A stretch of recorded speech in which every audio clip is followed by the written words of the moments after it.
O'Reilly. Are your wiper blades chattering, skipping, or squeaking? Don't let streaks or smearing on your windshield compromise your visibility. When it's time to replace your wiper blades, stop by O'Reilly Auto Parts and see our selection. Our professional parts people will even install your new wiper blades while you wait. Stop by O'Reilly Auto Parts today. O'Reilly Auto Parts. You ever get that feeling the walls closing in, the concrete jungle suffocating you? You crave some wide open spaces, the chance to connect with nature, maybe in a spot all your own. Well, head over to land.com. They've got ranches, forests, mountains, streams, you name it. Search by acreage. You can search by location. You can search by the kind of hunting and fishing you're dreaming of. Land.com. It is where the adventure begins. There's nothing like snook hook sets at dawn or catching a tarpon in the moonlight. Find your next fishing trip made easy on fishingbooker.com and experience the magic of the Sunshine State or any other destination on your fishing bucket list. Book a blue water adventure in search of sailfish or go snapper fishing with the kids. With over 6,000 captains and trips to choose from, planning your next one just got a whole lot easier. Download the Fishing Booker app on the Google Play or App Store, or visit them online at fishingbooker.com to book your trip today. What's up, everybody, and welcome to episode 70 of the Hunting Collective. I'm Ben O'Brien, and today I am joined by the great and powerful Ryan Cal Callahan, host of Cal's Weekend Review, among many other things. And we're talking about animals and their rights, and whether they should have them, and what they should be afforded, and why. And we're having that conversation because I traveled to Berkeley a few weeks back to track down what I hoped to be two really enlightening conversations. And my goal was to speak to an animal rights activist that was deep into that community and also a vegan who was deep into that community. And I was able to do both. And the first of those two interviews is with Matt Johnson, who's a spokesman for Direct Action Everywhere, which is an animal rights group you'll hear more about coming up shortly. It is very impactful to me, very interesting conversation. I will not lie. It was very confusing at points, and I came out with a different perspective, maybe less enlightened than I thought I might be. But you'll hear all of it coming up soon. But before we get into that, rain gear. A lot of people have been asking lately about rain gear, and it's something when we do pack dumps here at the Meat Eater, people are asking about all the time. So I figured, why not check out First Light's rain gear? And so you have a couple of versions. You have the Stormlight rain gear. In fact, I carry with me pretty much everywhere I go the very packable, very light, in fact, ultralight, Vapor Stormlight ultralight rain jacket. I carry that with me, and I carry this same version of their pant for blocking that rain. In fact, I was hunting in Hawaii last year, and we were hunting kind of near an active volcano. And this volcano would create its own rain clouds a couple times a day, and you could see it creating these rain clouds with the steam, and that rain cloud would eventually matriculate over to where we were, and it would rain on us pretty much 3-4 times during a day. And this is where I put that Vapor Stormlight ultralight rain jacket to the test, and it passed with flying colors. And it's just the answer to the question of should you pack rain gear, how much and when. If you're going to a place where it might rain, you got to have this. It's essential for your pack. If you're going to a place where it's definitely going to rain, it's going to be cold, say you're going to Kodiak Island, then you want to look at like the Seek Storm Tight rain jacket, things like that. A little more heavy duty for a little more heavy duty circumstance. So go to firstlight.com and check out those things. And so, without further ado, we're going to talk animal rights in this podcast. Enjoy. I guess I grew up on an older road, a pedal to the metal, always did what I was told. Until I found out that my brand new clothes came secondhand from the rich kids next door. When I grew up fast, I guess I grew up mean. There's 1,000 things inside my head I wish I ain't seen. And now I just wander through a real bad dream, or feeling like I'm coming apart at the seams. But thank you, Jack Daniels. Oh, number 7. Hey, everybody. It's Ben O'Brien. It's another episode of the Hunting Collective coming at you. This was 7/16/19. And you're going to be listening to this one. And I'm here this week with Ryan Cal Callahan. Hey, Cal. What's happening? Oh, you know, just getting through. We just recorded a few How's things. life? How's life? Taking forever. Living the dream. That was kind of your response. Oh, you know, just getting through. Just getting through the territory, as I like to say.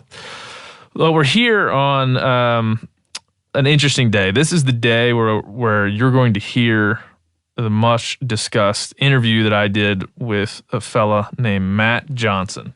And Matt Johnson is the press coordinator and also spokesman for a group called Direct Action Everywhere. And it's best described as an animal rights organization. They're best known for their investigative work into factory farms and disrupting talks by Jeff Bezos and getting felony charges. In fact, the first time I met with Matt and his friend Priya, who was one of the founders of Direct Action Everywhere, one of the first things that came up in conversation was that Priya was facing several different felony charges for her activism. One of those was when she jumped up on stage with Amazon's Jeff Bezos to protest factory farming conditions. And then she was charged for interrupting the talk. And she faces now felony charges that could put her in jail for up to 10 years. And so one of the things, Cal, that what first struck me... Does Jeff Bezos own a factory farm?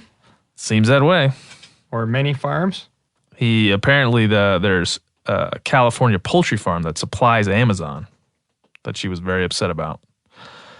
She said, I have been inside of Amazon's chicken farms where animals are criminally abused. She said, Jeff, please, you're the richest man on the planet. You can help the animals. That's what she said. Well, I'm assuming that's on stage. Did he say, I didn't get to be the richest man on the planet by helping animals? Yeah, how do you get to be rich these days? You abuse animals. By helping very few animals. You abuse animals. Yeah, no, that's not, yeah. Yeah. Chickens are gross, man. They're little dinosaurs. Yeah. They're evil little dinosaurs. Yeah, and chicken farms aren't pretty things. There's definitely some work that can be done there. Yeah, and I would say that Priya and Matt are part of this organization that would call themselves whistleblowers. Very often, their investigations are pointed towards factory farms, which we can start off by saying you and I both aren't big fans of factory farms. At least that's my guess. Oh, yeah, man. No, I think there's a better way out there for sure. For sure. I mean, it's not going to flip a light switch, right? Because you get in this argument of like, well, this is how much it takes to efficiently feed people, and this is the only way to do that. I think we're all smart folks. We can figure out a better way. I would agree. And Priya and Matt and their group feel like they've found a better way. But just as a way to color my experiences, I was in Berkeley. It's a sunny day in Berkeley. And I met Priya and Matt at a restaurant called The Butcher's Son that's located there in Berkeley. It is what they call, at least these folks call, a vegan delicatessen, but they also call it a vegan butcher shop, which confused me from the outset. What do you feel? Does that confuse you, Cal? A vegan butcher shop? Yeah, I guess, yeah, butcher and butchering is a word that we've reserved for meat. Yes.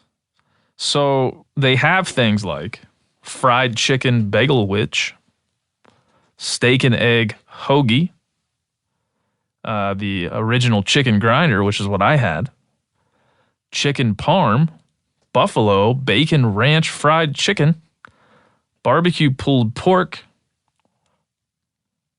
BLT, lemon chicken. I can go on. Lemon chicken pesto. These are all. None of this has chicken. None of this has meat. Yeah. None of this has meat at all. I had this really bad joke. My cousin used to do a lot of stand-up comedy, open mic night stuff back in his college days. I gave him this joke on, things like that, where I just don't feel. So, like, if that part of not eating meat, if it was set up to, like, listen, I desperately want to eat meat, but my convictions are such that I have to get as close to it as possible without eating meat, and that was, like, the mantra, the public message, I could make room for that type of establishment. However, that is not the messaging that I hear the most. By far and away, it's like, no, eating meat is wrong. Then why do you go through great lengths and effort to transform what you do want to eat into something that resembles the thing meat? You don't want to eat. The thing that you don't want to eat. So I had this terrible joke that involved, like sexual preference. Right? This ought to be good. And it was like, no. That's not what I'm into at all. But excuse me while I eat this thing that resembles that thing. But just so there's no confusion, I'm not into that. Cousin on the college circuit did well with that one. Did he do? Yeah. Did he do good with that one? Yeah. And it's just like the righteous indignation, right? Of like, no, it's wrong to eat chicken. What are you eating? I'm eating a chicken Parmesan sandwich. And here's the thing that maybe was the most worrisome to me. Because there are some ingredients in these dishes or sandwiches that are unlisted. Not only are they unlisted from the title of the sandwich, they're listed within, when you look at the description on the menu, and this is all I have to go on. I've never met the owner of this place.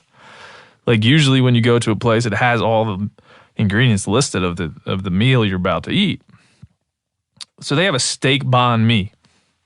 It says served on a soft hoagie with seasoned steak, sriracha mayo, cilantro, garlic, fish sauce, fresh jalapeno, shredded Savoy cabbage, and carrots and cucumber.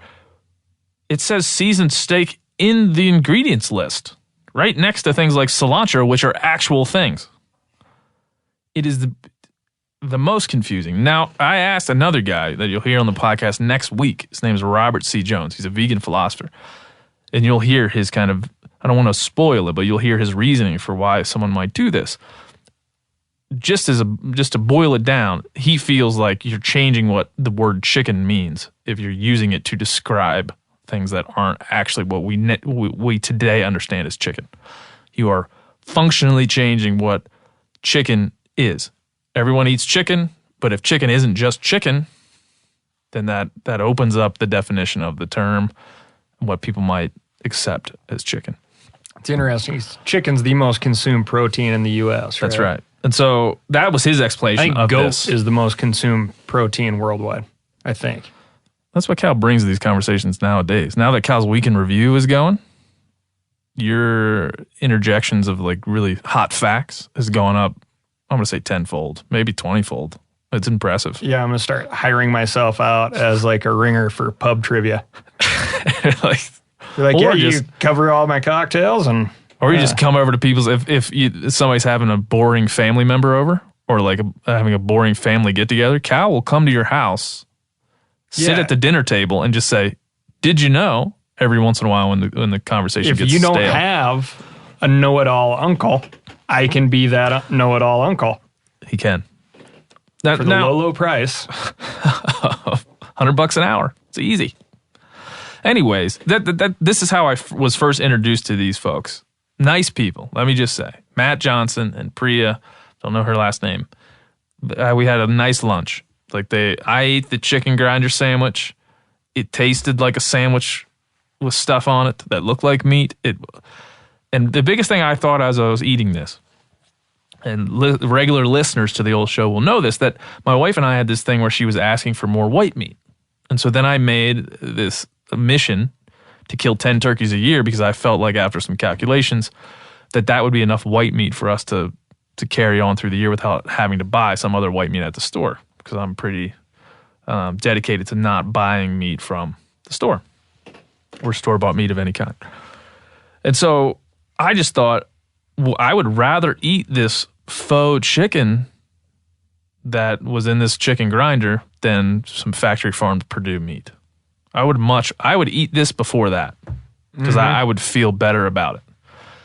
So the point I made to them, and I made it to Robert D. Jones as well, and you'll hear it next week, is that I would rather you just call this what it is. So then I can better understand it and it could be better useful in my life, because I would rather eat faux chicken wheat filler or whatever this was, because it doesn't say on the menu what it was. It says there's soy and wheat in it and tree nut. I would rather have that than some factory farm chicken. Yeah. But it's very confusing. Well, yeah, man, that's kind of been the burr under my saddle on this stuff, is like, if you're real proud of your life choices, why are they masked in things that you apparently despise? Yeah, and right? And I'm telling you, the dude at Burger King's getting a chicken sandwich. He knows it. And at Chick-fil-A, there's a picture of a chicken on the bag, so there's no way you can miss that. In this, I looked on their website. I looked at all the information I could find about the butchersveganson.com. I went all over that thing, and I'm trying to find where they list what the actual chicken is made of. And it's not there. It lists grinder meat one time, and it lists the allergens being soy, wheat, and tree nut, like I said earlier there. But it doesn't say what the chicken is.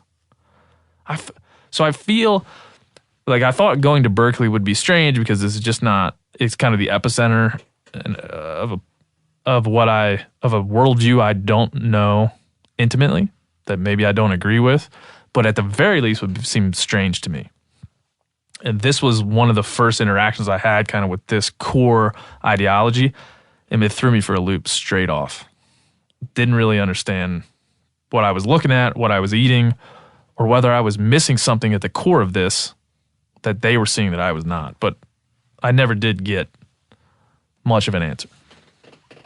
Is it all right if I play a minor devil's advocate here? Please. For a second? Please, Phil. I think it's clearly like a tongue-in-cheek, kind of clever way to bridge that gap for people who look at a cube of tofu and kind of don't think, I don't want to put that in my body. I don't know, it looks funky. Okay, so we have these other quote unquote meat products, and we're going to call them chicken and steak or whatever. And I think if you put that on your menu and that's the name of the item, okay, I think that's funny. But I think that you should be able to, like you said, when you tried to dig a little deeper to look into what these products actually were, then I think it should be crystal clear up front. They should be like, okay, this thing that we're calling chicken parm, this is what's actually in it. I thought for sure I was missing something. I thought for sure I was missing the point. Yeah, because there is this, we used to get these giant puffball mushrooms during branding. We had this lease property, and it grew these huge, like pumpkin-sized puffball mushrooms, and we'd cut those into steaks, and you'd have like a mushroom steak. And so there's kind of a bridge to that gap, but you're not like, but what is the mushroom steak? Like it's a mushroom. That's what it is. It's a mushroom. Right? Yeah. And if you have, they have like the Portobello burger, right? Places. Yeah. I can get behind that, no problem. Yep. In fact, I like to take those Portobellos, fill them with a bunch of stuff on the grill, make little, you can make Parmesan out of that. Yeah. Yeah, but nobody's going to be like, but what is the mushroom part? It's a mushroom. Right. Well, maybe that's what you do, right? But I thought, to Phil's point. Like, this is a mushroom sandwich. Yeah, to Phil's point, I'm looking at this thing, and this is like tongue-in-cheek. Because this is like highlighting what the great alternatives to the things you really love are, which I would find value in that. And the Like I great said, alternative is a bunch of smoke and mirrors. Yeah. Why the smoke and mirrors? I don't understand. I don't get it either. Like, I mean, that is so confusing to me. So that was the first part of our meeting. And when we talked about it, I learned what was most shocking to me is I learned the commitment that these folks have to their worldview and their ideologies. And the commitment is such that they're willing, like Priya, to face felony charges. And it seems like a bit of a badge of honor in the community that they're in, which, by point of fact, is a very small, You know what's close-knit badge community. of honor is when I have people over and people are like, man, this is really good. What is it? I'm like, well, this is exactly what it is. Yeah. And I'm super excited about it. I'm like, this is Mountain Lion. I did this to it, then I did this to it, and now it's on your plate. Well, that's Glad you enjoyed it. to that point, to the point you just made. We as hunters are used to celebrating the closeness to our food, celebrating the story behind our food, celebrating the reality of what it is, the interaction with the natural world that led to this food being where it is, knowing point-to-point contact, where it was and how it got to where it is.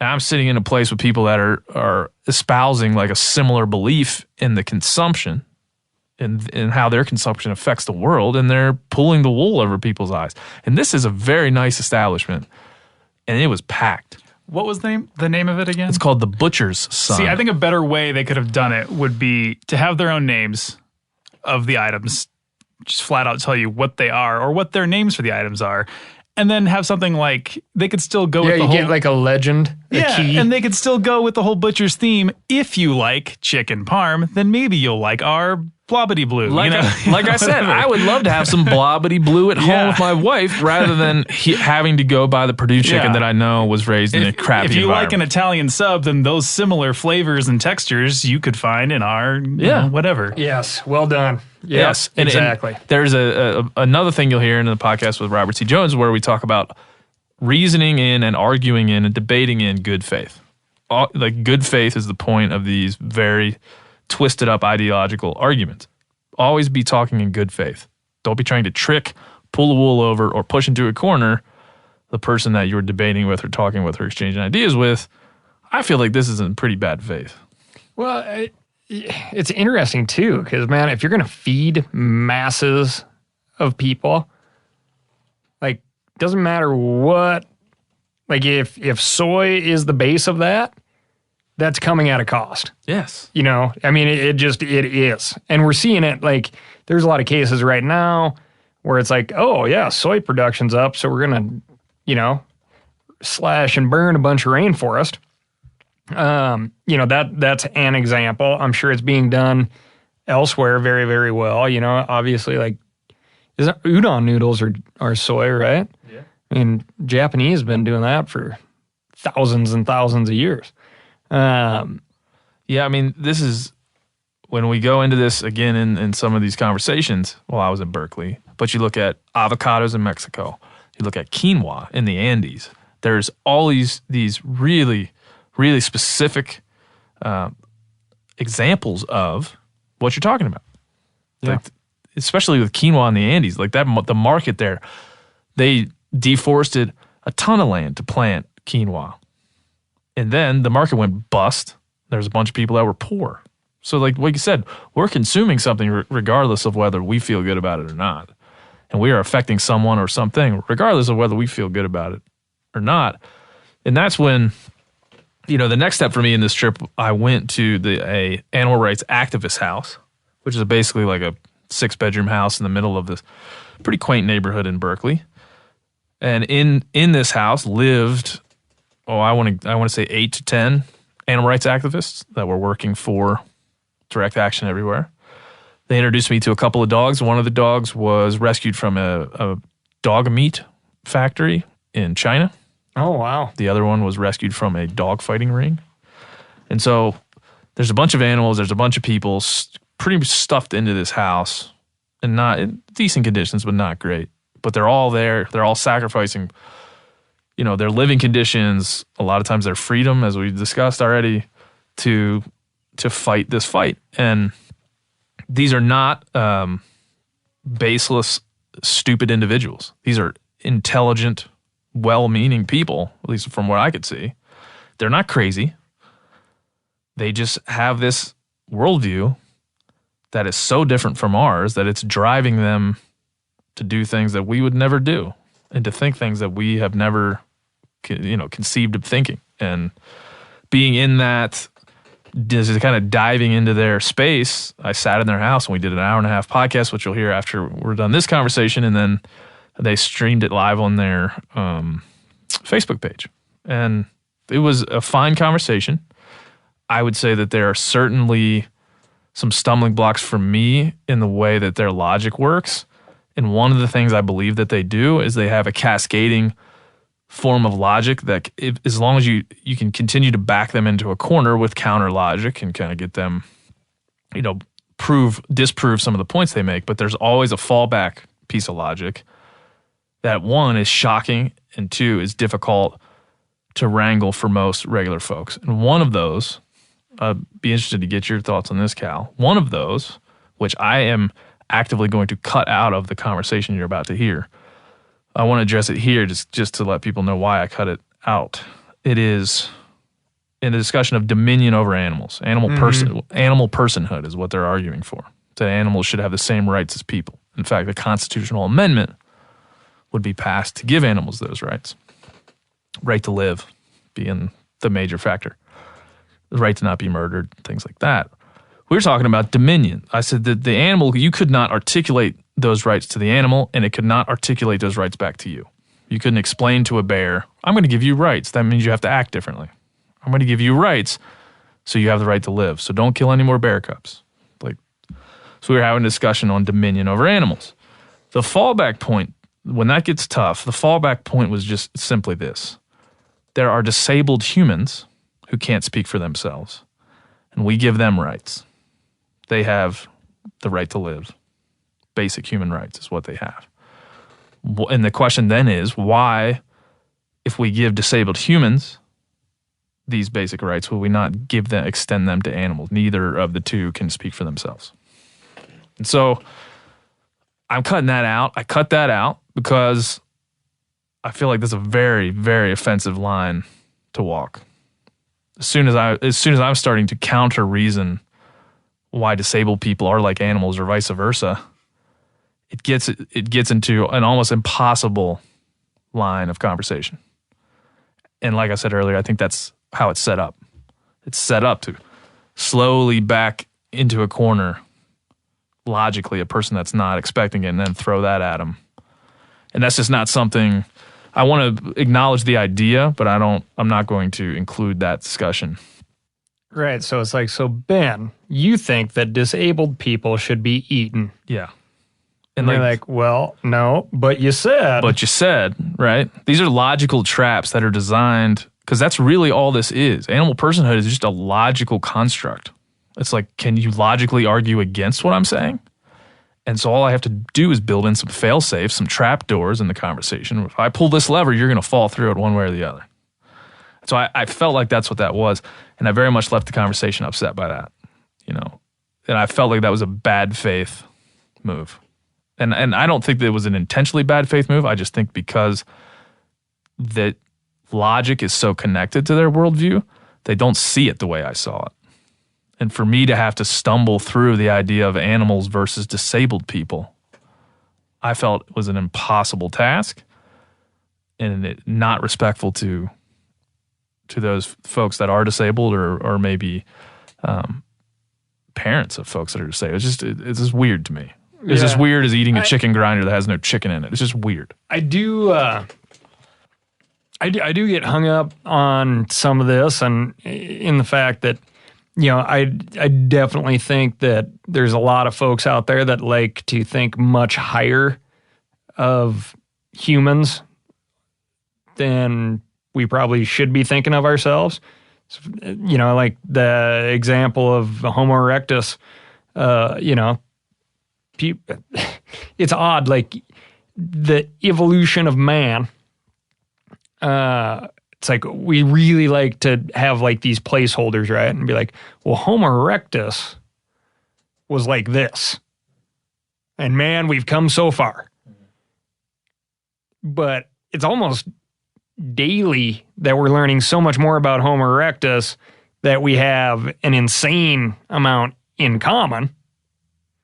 Right? And it's, well, what about this, this, and this? It's like, well, no. That, look at the evolutionary steps here, okay? That's way back then. Yeah. Like, well, a lot of what was happening way back then is still happening right now. We just came up with fancier names for it. Yeah. Well, you're right. And I think there's the other construct that I agree with a little bit, but then to your point, I diverge from that agreement, is like the history is progressive. There's always these ideas that were held as either sacred or at least held in the communal sense as okay, that when we look back we're like, that's insane. Why did people ever do that? And so that's kind of how they feel about this idea. They feel as if they would be akin to someone that was, for example, against slavery when our entire culture was for it. In fact, our entire country was built on the idea of enslaving other human beings. So I feel like that's how they feel that their place in history is. They're revolutionaries in a way that we can't understand because we're akin to the slavers saying, slavery is just a part of our country. This is how it was built. Why would we get rid of it? And so that's another logical construct that they've built that kind of eliminates a lot of, hey, let's argue what's happened in the past. 2 million years of evolution has led to where we are today. Why would we throw that away? So like I said, there's arguments that they've built that kind of, work their way around some of these things. But to your point, I think 2 million years of evolution is a lot different than slavery. There's a lot less of that human condition than there is of the hunting or eating meat human condition. Yeah. So it's those things. That's not apples to apples, but it is a way to kind of get around that comparison that they've used. Oh, yeah. And you definitely hear that, right? Well, we used to think, right? And there was a time when... And they're not wrong about that.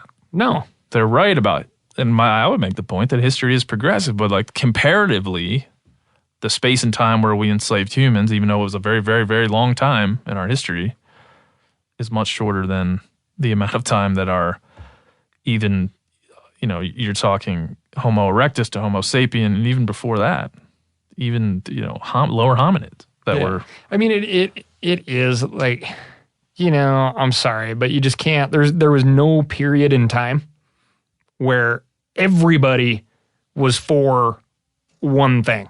Slavery, cuneiform writing, how to chisel a frickin' rock. Like, all of society wasn't ever on the same page at one point in time. Yeah. Just never was. Yeah. Like, right. especially if you want to talk about slavery, right? Because the enslaved were probably like, you know what? I'm starting to have second thoughts about this whole slavery thing. Turns out, not that great. Yes, and they're able to do that, right? There's a thing that happens too with this argument, and it twists me. Another thing that twists me up a little bit is these folks. The ideology is so powerful that these folks. I'm not saying they may or may not be willing to die for it. I don't know, but they're certainly willing to go to prison and ruin their lives over it. And so the feeling that they have when they wake up in the morning, whether it's a misguided feeling or not.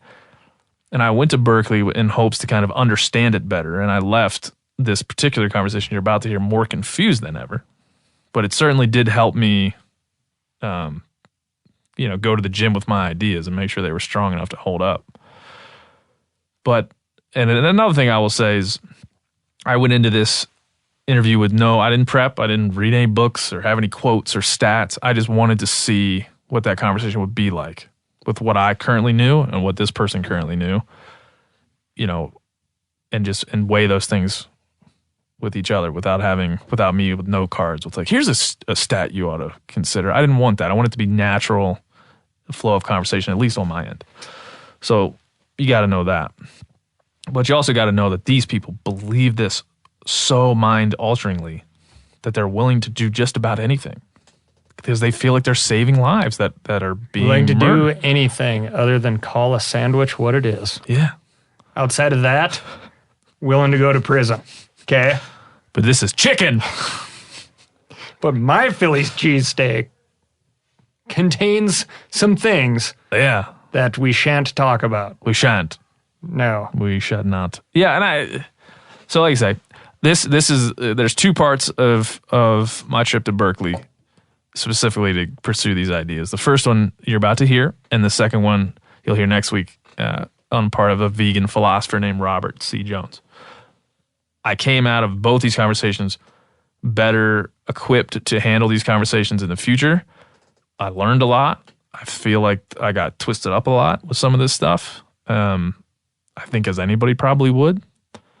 If I was saying wins and losses, I think there were a lot of wins logically and some losses. But I'm glad I did it because I'm now better. One, I understand what it's like to be, just for a brief moment, what it's like to be these people and what it's like to feel that way and to devote your life to saving the lives of things you think are being murdered on mass scale. What it must feel like for them to run into a factory farm and grab a chicken and run out. They must think that they're, heroes, saving lives. And so I have a better understanding of that, but I don't know that I came out of there with a better appreciation of it. Yeah, but that's kind of like the, the argument isn't against factory farming, right? It's against animals being cultivated and eaten. But they like to boil it down to like, well, this is what we're against. Yeah. But, you and I talked to those animal rights folks in Sacramento. Yeah. And Anonymous for the Voiceless. Yeah. And, it's like, it's just so funny. Like my mom's little farm there and outside of Billings, half of those frickin' animals would walk up to her looking to get their ears scratched. Like they were not living in a stressed environment at all. And, a lot of those things turned into meat. Those critters turned into meat. So, it's like, yeah, man, it is. It's really interesting thing as far as like, those animals don't have super long lifespans. This is like, people need to be fed. This is how they're currently being fed. Yeah, they're talking about a sea change to our humanity. Yeah. They're talking about a shift in how we interact with the natural world and the world around us. It's in and of itself, that's going to have a cascading negative effect to our entire world if we were to go the way that they want us to go. And I think maybe they partly understand that. They're not against the means of production. They're against the consumption in itself. Just imagine if a world where next year or the next presidency, the first thing they do is try to get a constitutional amendment passed that's talking about animal personhood and saying if you kill an animal, you're a murderer. You go to jail. That's the idea. And so that's the strength of that idea, at least for the people that hold it, is ridiculously strong. I mean, it's in their minds infallible. And so at least I got to understand that from their perspective. And hopefully if you listen to the interview coming up here in a minute, you'll get that too. But it certainly, if you and I, and even you, Phil, would erase what you currently believe and kind of approach the world with a blank slate, at the very least, what they're saying would be compelling because they believe it's effing strongly. Could I make as compelling a case for hunting as they do for murdering animals? I don't know if I could. Because they're willing to they have felony charges, multiple felony charges for multiple members. In fact, the founder, the true founder of DXE, Direct Action Everywhere, is going to go to jail for a long time. He's just awaiting sentencing and awaiting a trial. So that's a person going to jail over this idea. So that's pretty strong. I don't think of any examples in hunting where people are going to jail for this. O'Reilly Auto Parts are in the business of keeping your car on the road. O'Reilly Auto Parts offer friendly, helpful service and the parts knowledge you need for all your maintenance and repairs. If you're confused about what part you need, like what wipers are going to be the best, what replacement headlights are going to be the best, go into O'Reilly and talk to the people that work there because they're great and they're super friendly and they'll get you squared away where you walk out knowing you got the right thing. They've got thousands of parts and accessories in stock, either in-store or online, so you never have to worry if you're in a jam. Do you need your windshield wipers replaced? You need a brake light fixed? You need some quick service? They'll help you find the right part or point you to the nearest local repair shop for help. The professional parts people at O'Reilly Auto Parts are your one-stop shop for all things auto do-it-yourself, and you can find what you need in-store or online. Stop by O'Reilly Auto Parts today or visit us at O'ReillyAuto.com/MeatEater. That's O'ReillyAuto.com/MeatEater. You ever get that feeling you're stuck inside staring at screens and a primal urge kicks in? You crave wide open spaces, fresh air, the chance to connect with the land? Well, maybe it's time to find your own piece of the wild, but searching for property can be a maze. That's where Land.com comes in. They got millions of listings across the country, from mountain ranches to hidden fishing holes. Their search tools are like a seasoned guide helping you narrow down what you want. Land.com isn't just about buying and selling. It's about finding a place to hunt, fish, explore, or simply sit by a campfire and listen to the crickets. So head over to Land.com today to turn one day into today, because trust me, there's nothing quite like the feeling of standing on your own piece of earth. There's nothing like snook hook sets at dawn or catching a tarpon in the moonlight.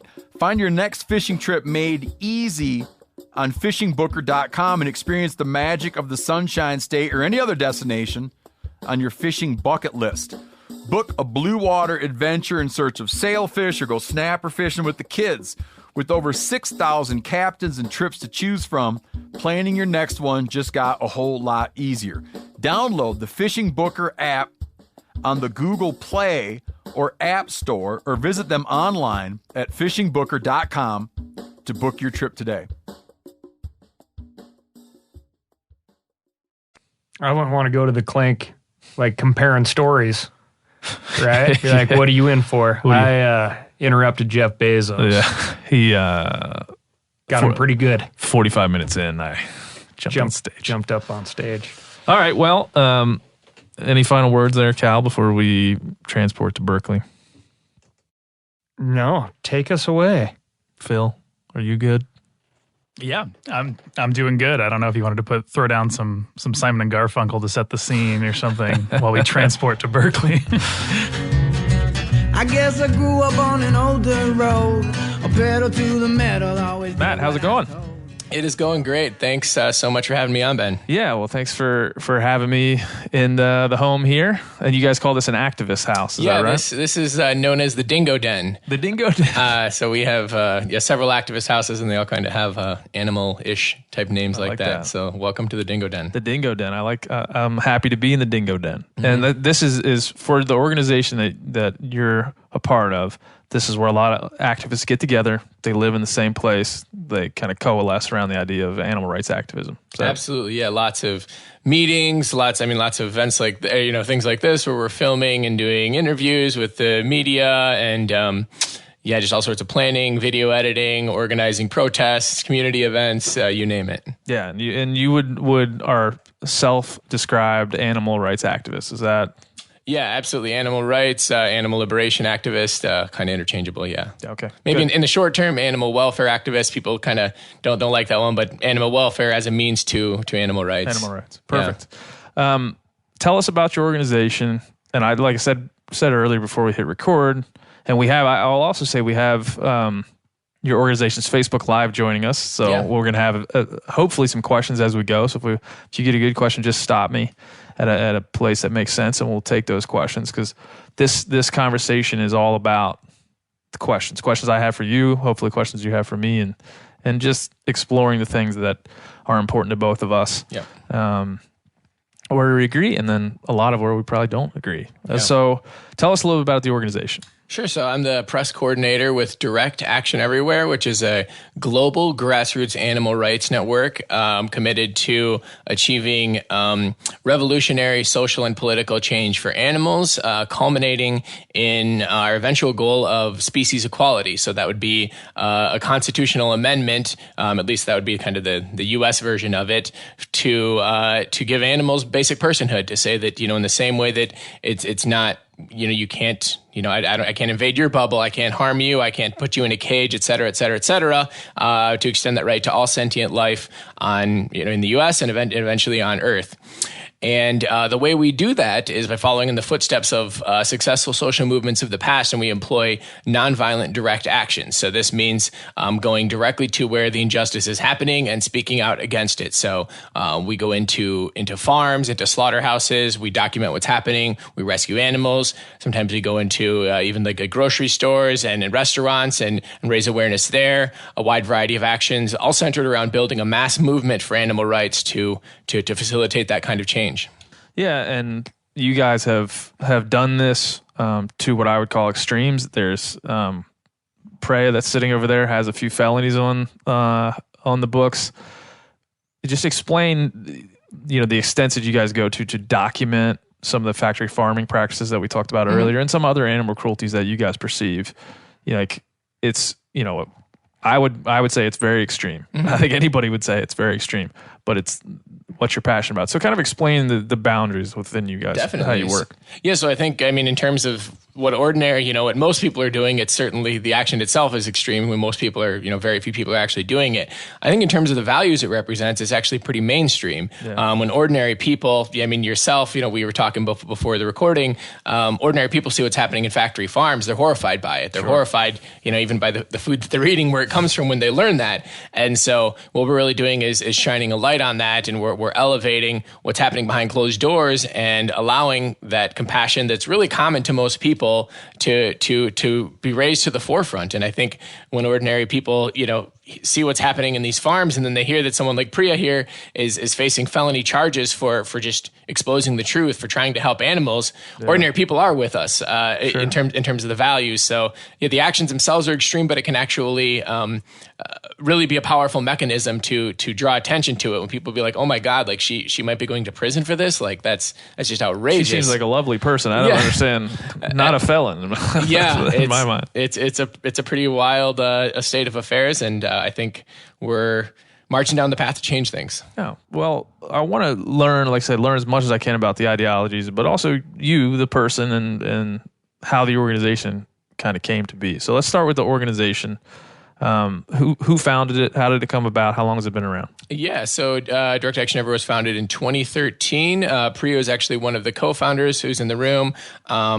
Wayne Shung was another co-founder, and his experience was kind of bouncing around within the kind of animal rights world and trying certain tactics that he didn't feel like were very effective, like more conventional, like education, leafleting, and so on. And again, following in the footsteps of social movements throughout history, what we've seen is that education alone hasn't really done it. When there's segregation happening in America, when there's slavery, you don't just go to somebody and say, hey, here's the logical case for why that doesn't work. Right? That didn't get us anywhere. And what did get us anywhere is when people actually took action, when we see the sit-ins and so on. So really drawing on that, taking that mainstream kind of animal-focused, animal personhood message and adopting these different tactics that we think can bring about more change that we haven't unfortunately seen. Yeah. How about you? You're from Iowa. Yeah. So you got some street cred. You're like, I'm from Iowa, man. I'm not from Berkeley. That's right. So explain a bit how you got here. How did you become the press coordinator for an organization like this? So I was born and raised in Iowa until just like 2 years ago. I'm 33 now, and so I'd been there until 30, 31, something like that.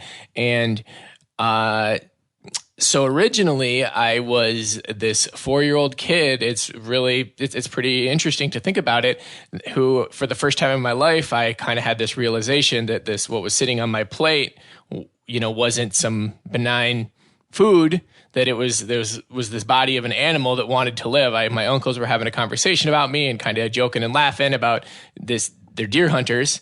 And it was just very viscerally shocking to me at the time. And I just like had this whole, really traumatic moment. I'm just like, oh my God, everybody around me is doing this, which, just seems so horrific. And then, you fast forward, and I had another experience when I was at my relative's home, and I kind of hate to even bring this up because my relative, this is like 30 years ago, and I'm certainly not going to name names. Statute of limitations, we're good. Well, yeah, not illegal, but pretty distasteful. So I had they said, hey, Matthew, come out here, and they brought me out to the shed, and they had this deer that they had killed and strung up upside down, and the nose was painted red, and it was like Christmas time, and I'm like, okay, this isn't actually like Rudolph, but it was just like this pretty. I was just horrified that they would make, that kind of a joke about this dead animal. And I think it really just like further entrenched me into this perspective because, I think a lot of kids, you can look on social media, on Facebook. I guess more in my sphere, you see this, but like a lot of kids, like that's an initial response. They're like, oh my God, we're killing animals. Like how, like there's just an initial aversion to that sort of a thing. Sure. And then it's kind of like what's normalized around you, how it's, if it's kind of made up, just like, oh, this is, my parents were big on like, oh, God gave us animals for food, this sort of thing. So I was, kind of this mental battle for me. It was like, why am I, it seems like such a horrible thing to do, but yet is it what God wants us to do? So I, through my whole childhood, I was just a silent vegetarian because I really didn't know what to make of that. But anyways, fast forward 20 years, I got some different ideas about the religion stuff, which I won't go into. But, the religion thing wasn't holding me back. And then I was like, okay, yeah, I think that 4-year-old was onto something. I think that, if we can create a world where we respect the rights of animals in the same way we respect the bodily autonomy and the right to life and safety and happiness of individual humans, I think that there's a lot that makes sense with that. Sure. No, I think, and that's why I think we're on different sides of the tracks, I would say. And I always like to think of when we say anti-hunters or animal rights activists, there's a bit of a boogeyman in the hunting community around those terms.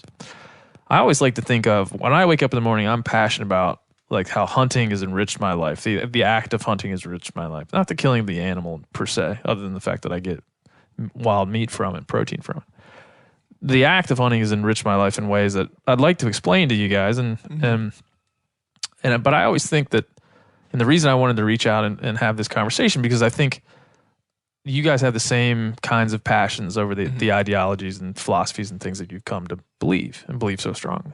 So I just like I believe vegans and animal rights activists have a lot in common with hunters, I think we as people have a lot in common. Just our passion and what we believe. We just happen to have landed on two really, really different ideas. Yep. Ways, probably a more tangible and a less tangible way to interact with wild animals and animals themselves. So the couple of ideas that I'm real interested in, and I can't say that I've researched them, but I wanted to come here and just hear right from you.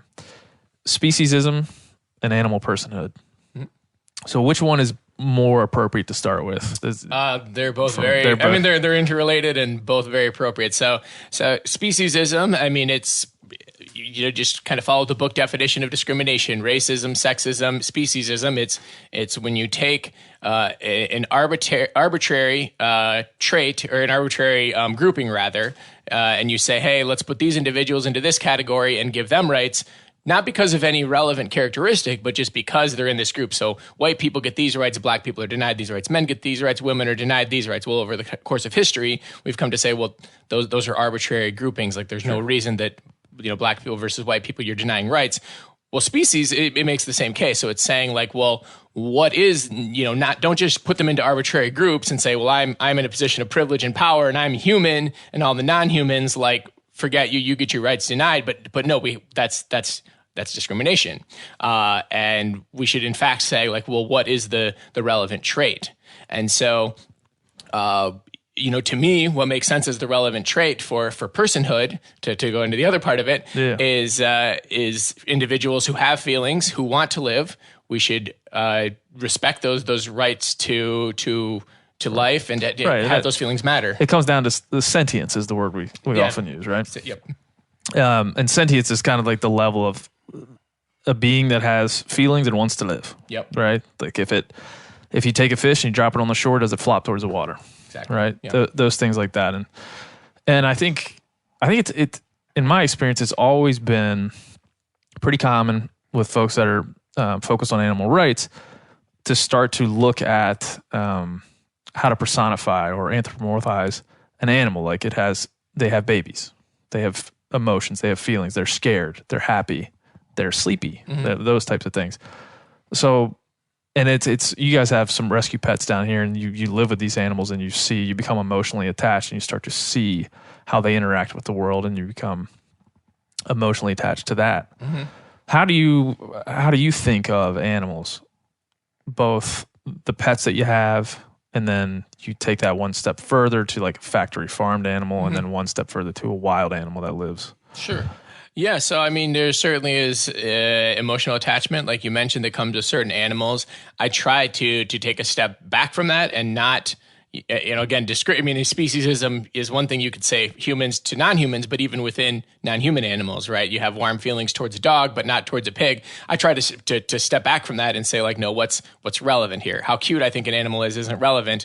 What is relevant is that the animal can feel these emotions, can feel good, can feel suffering, and so on, and just try to just look at that and make, live my life and kind of construct my worldview and my values around that, and not around, the emotional, the sentimental stuff. And we were talking about it at lunch. I will say that we had lunch at the Butcher's Son here in Berkeley. It's a wonderful vegan restaurant. I had the chicken grinder. It was pretty good. Yeah. I'd go back. It was very strategically chosen for our guests here today. I didn't even. I was hungry. I was like, let's go have lunch. I didn't even think of. Like, we probably couldn't have lunch at the same places a lot of times. So I think this gets us into. I think one of the main things that I think of here, and we talked about this at lunch a little bit as well, is value, right? Because we both. I think that the very lucky thing about where we live, and it's not this way around the world. I think Priya and you guys have probably seen this throughout your activism, is most Americans, 99%, 100% of Americans value animals, the idea of animals, and having them here. Yeah. That's not so in Africa and different places of the world. If we were all driving by a field and there were deer and turkeys and squirrels and songbirds, we would all look at that field and say, we want those animals to be there. Right, we have the innate ability to see the value in the animal, and so one of my major questions, something I've struggled with, and something I think a lot of hunters, when they really think about it, will struggle with, is: are these animals valuable because we assign them value? Because we were talking at lunch again, we assign different values. Most of our societal, you guys differ from a lot of people in that you don't really assign a hierarchical value to any one animal, but in most of our society, we do. Some animals are higher than others. Some we can step on a bug, but we want to take care of our dog, kind of a thing. We can feed grind up animal parts to our dog, things of that nature. So there's a hierarchy of how we value certain animals. How do you guys see that value system, or even probably a better question, how do you construct your own value systems around, animals being equal to? Yeah, so I think it comes back to the question of sentience, and is the hierarchy based upon something that's relevant, or is it based upon something that's arbitrary and therefore discriminatory? And so if the question was if it was literally that we kind of hear the maybe the gotcha questions of like, oh, would you kill a bug to save a dog's life or something like that? And it's like, well, yeah, I think we would, because the dog is going to have a longer life and have a more rich experience, or like, to get to really like some dark places. Like if there was a human being who was, had a disability or was just in some like horrible shape, and you literally had to choose one versus the other type of a thing, then that, but in terms of, but often that's not the choice that we're taking, right? When you say like, well, if you can choose not to harm an individual, I think we should choose not to harm an individual. And if we could construct our society and the way we view animals in such a way that can lead us down that path, I think we should do so. And I think that historically what we've seen time and time again is that when we do expand the rights of a certain class of individuals, race, gender, and so on, that the individuals within that elevated class are therefore better off. And I think there's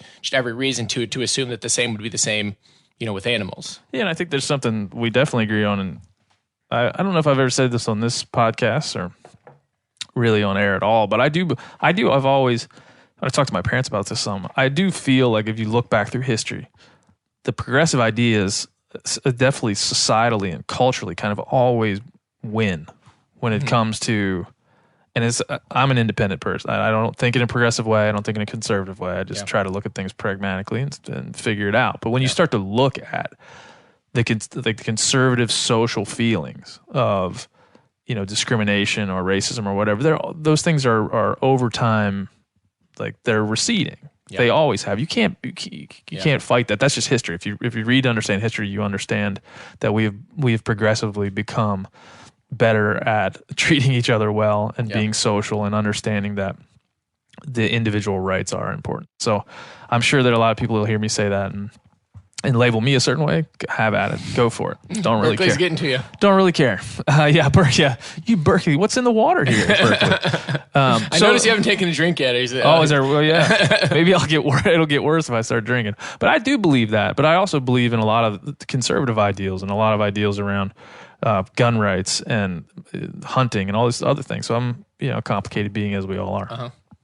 So I guess I say all that to say what I would like to discuss a little bit is, one, I think we shouldn't gloss over or jump over the activism part. Mm-hmm. I think we should talk about what you guys do, what you do on the ground, and then talk a little bit about factory farming briefly, because we're going to probably agree on it, and then get to things we don't agree on. But talk about, Priya we talked about she has some felonies that she's facing. The founder of your organization has some felonies that he's facing and will likely spend some time in jail because of those things. So take us through why that is. We kind of understand your motivation at this point, but take us through how you do it and why you do it and what the outcome. Yeah, absolutely. So we, like I said, we expose what's happening inside of these farms, and we'll rescue sick and injured animals. And it's kind of following in some of these movements of the past where individuals have been granted rights. It's come via folks making this kind of sacrifice and defying unjust laws at times, although interestingly, we actually have a legal argument that what we're doing is legally justified, but it's not being viewed as such. That ordinary people actually can go in and help animals the same way you'd help a dog in a hot car. You break a window, that's not vandalism. Yeah. So why is it illegal? Yeah. So so actually, whether or not it's illegal in the state of California is actually a question. But even if it was illegal, there is a place for civil disobedience, and there is a place for that, and it gets the media attention when people are being locked up, much more so than even a mass catastrophe of animals, like tens of thousands or millions of animals suffering is doesn't get the attention that literally one person potentially getting felony charges that might result in prison will get, that sort of thing. And it it plays on our speciesism that ordinary people like you can't even hardly wrap your head around how many billions of animals are in a factory farm. But when you meet Priya or you see an interview with Priya and it's like she's about to go to prison, that really has that powerful effect on people. And it really is like, wow, these folks are willing to make a big sacrifice. Maybe there's something to this. It plays a lot better than if you're sitting at the table with, somebody who's just like a picky eater. The other big part of this is just understanding the really intrinsically what you're willing to sacrifice. And it seems like you're willing to sacrifice just about anything. Yeah, I think that, I personally just try to hold myself accountable to, being objective and ultimately if you're not discriminating, and this is going some real deep stuff, but it's deep. Don't, why is I have one life to live. I'm doing my thing here. And frankly, even in facing the felony, and I'm not, main reason I'm not facing felony charges is I'm doing the press work when everybody else is off getting arrested. You're writing press releases for Priya. I'm ready to go, but it just, anyway, logistical thing. But, even, to put it in a certain context, even facing those felony charges, it's like you're eating butcher's son, you're living in Berkeley, it's in a, and then yeah, maybe at some point it's a year in prison or something like that. And you contrast that again with tens of billions of animals suffering. I think that it's, when you kind of force yourself to really not even be objective, but be a little closer to objective. Yeah. You put it in context, and it's not actually that much of a sacrifice. You guys put yourself in a hard situation, right? I mean, it's like feeling the weight of all. I mean, I guess I'm not being presumptive to say all animals. I mean, you're not separating any one, like I said, we're not separating wild animals from farm animals. You're talking about animal personhood in itself. So that's a huge weight. And then I always, in one of the arguments, one of the questions a lot of people that follow me were asking is, as a hunter, I have a feeling that I want everyone to understand hunting. I want them to understand why I do it, why it enriches my life and makes it better, why I feel like the meat feeds my family and makes us more connected to the natural world, to our natural resources. We discussed a little bit, and we will discuss further, kind of how we view these beings in different lights. But I just want people to understand how it's enriched my life and accept that, right? I don't want everybody to be a hunter. In fact, if everybody was a hunter tomorrow, there'd be no animals left. We would have killed them all to give hunting tags to every person on the earth. So I differ from you in that I'm out for understanding, right? I'm not out for change, really. I would like everybody to try hunting, and if they'd like to go and pursue it, I'd like to make sure there's open access for them to do so. But I'm also I don't feel like everybody needs to come to my side to be right. I just want them to understand me. And I think a lot of people on my side, and me included, to be flat honest with you, like it's a heavy life to live, to feel so strongly about this thing, to want it to feel like everyone else has to come to that conclusion about how we see an animal. So just talk through that, because I think that's you haven't landed on a passion that's light and it's loafers. I mean, you've landed on a passion that is like a worldview changing thing to believe. That's heavy, right? Yeah, it certainly is. And it can be heavy. I mean, there's way, with community support and whatnot, I think there's ways that it can lighten that load. And certainly the fact that it's heavy, doesn't speak to it being right or wrong. No, I'm not saying that at all. Right, no. Yeah. I mean, it sort of comes to this fundamental question of, forcing your views, quote unquote. And again, we look back at some of these social movements throughout history, and it was very right for the anti-segregationists to sit in at those lunch counters and enforce their views and say, hey, no, racism is wrong. We're not going to accept this, and opposing slavery and so on. So I think everybody can agree that there is a time and a place for quote unquote forcing your views. Sure. And then it's the conversation of when is that right time and the place, and that's why we're here. Yeah, no, that in itself makes sense to me. That's once your worldview is so. I mean, your worldview is. I mean, I was just doing some studies with some human evolutionary biologists. 2 million years ago, humans were hunting and learning. Like our brains developed from the protein-rich resources, and our motor skills developed from throwing rocks at 2 million years ago in the savannas of Africa. So we have this like deep connection with hunting and deep connection with pursuing, both harvesting wild foods and then harvesting wild animals and eating them, killing them and eating them.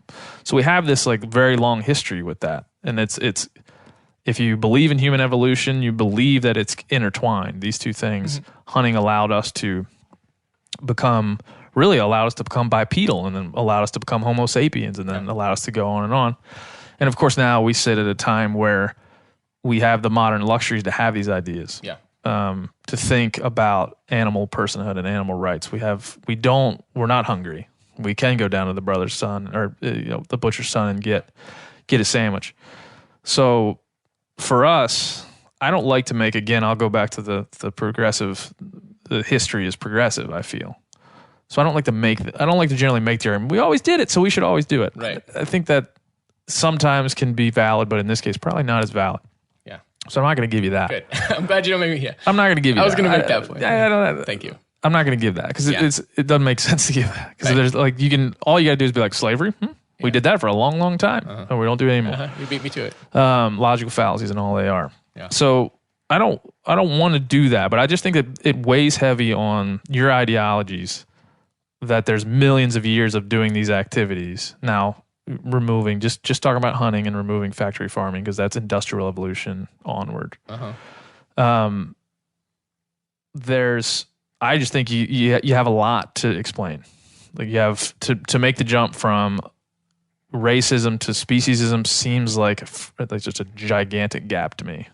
From understanding an African American's right to eat at the same counter to say a pig's right not to be slaughtered, there's a huge gap, and there's no human history to back it up, right? So I'll set that up for you. Sure. Take it away. Oh, yeah, I mean, I think we should explore, I can understand it. It feels like a huge gap.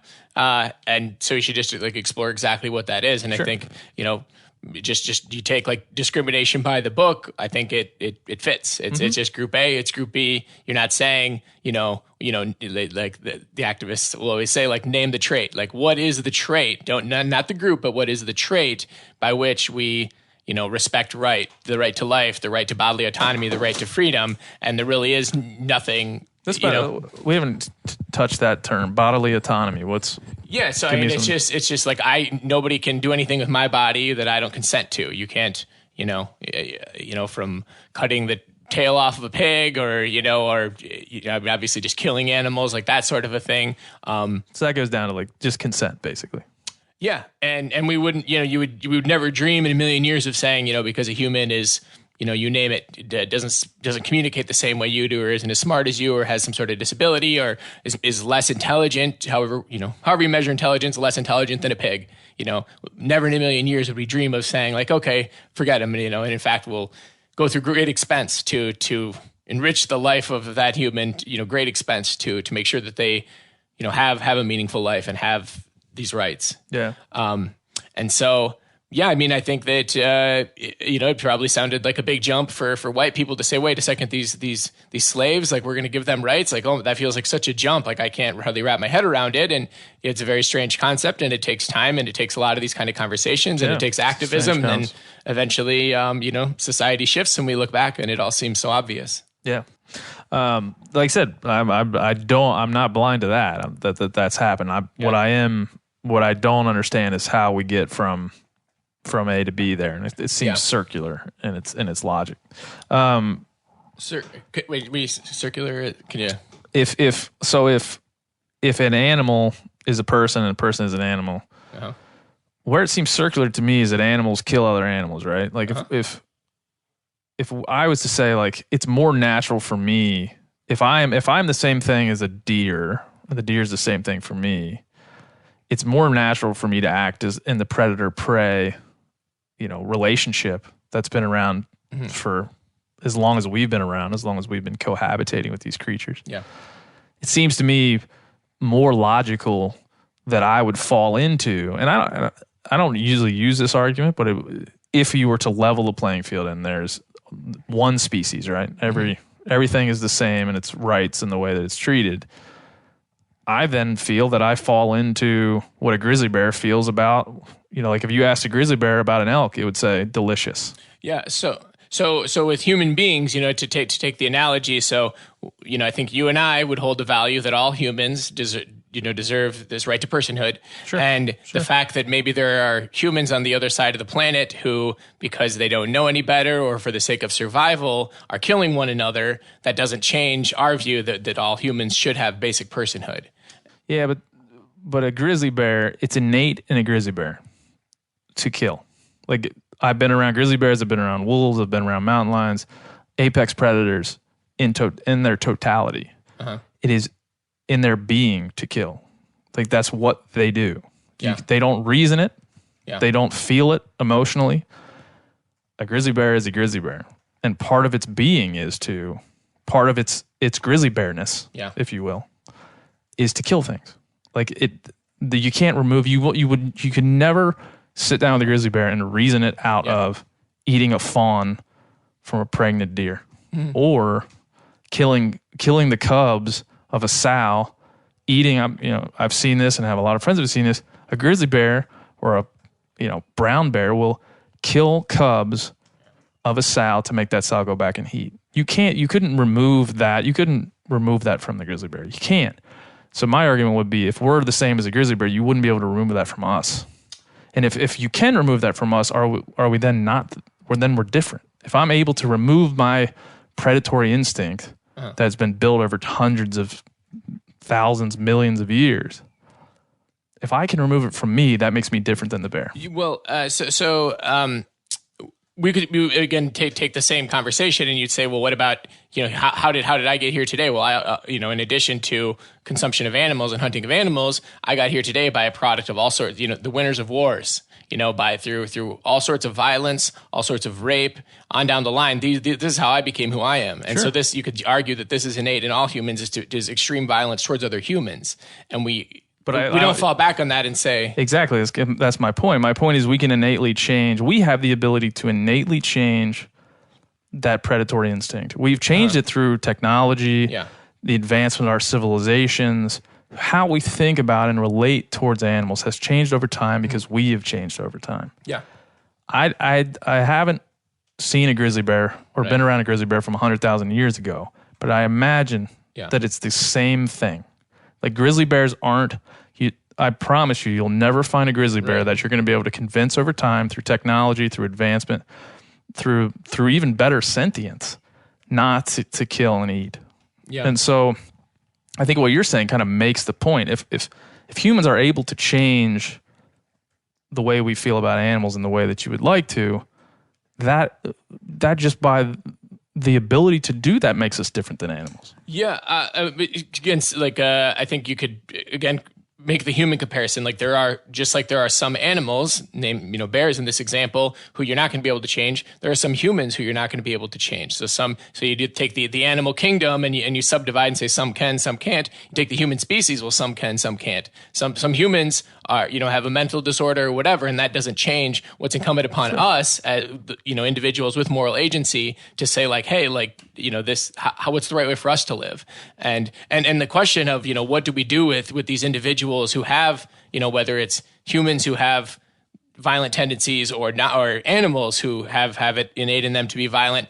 That's an extremely complicated question. But I think that where I think many people fall short is that they say, well, it's complicated, so therefore we throw our hands in the air, we say it's fine, or even say it's beautiful, frankly, you know. And there's plenty of things about nature that are not beautiful. Yeah, I've seen the non-beautiful parts. Yeah. Yeah, no, but I think what I struggle with in that idea is a grizzly bear must have, it's a carnivore.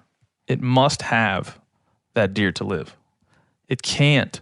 Its digestive system, the way that it functions, it can't remove that from the way it is. It can't just all of a sudden decide, well, I don't want to eat these things anymore. It is programmed. It is in its DNA.